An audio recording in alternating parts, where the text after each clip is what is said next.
Tiburcio, bilisan mo nga riyan. O, kayong mga hampas lupang Indio, bakit hindi nagbibigay galang sa akin?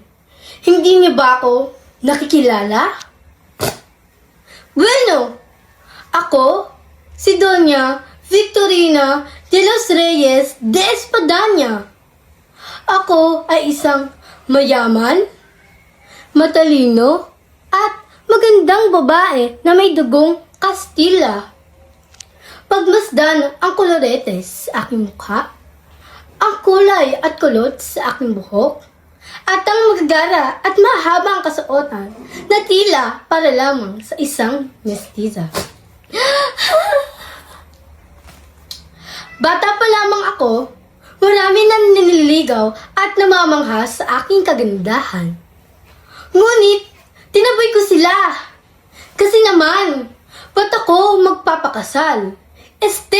Magpapasakal sa isang Indio. Hindi ito maaari.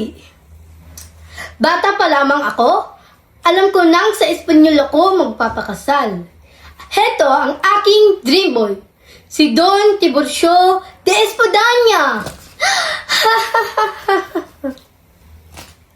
At alam niyo ba, isang araw nang mapadaan kami sa tapat ng bahay ng isang alpares, natatnan namin na naroon si Doña Consolacion.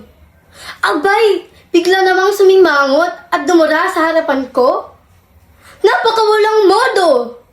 ¡Qué horror! No si pueden!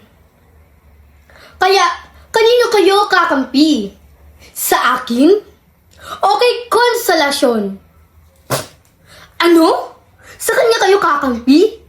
Sige, magsama kayong mga pangit sa impyerno at kami lang na magaganda ang mapupunta sa langit.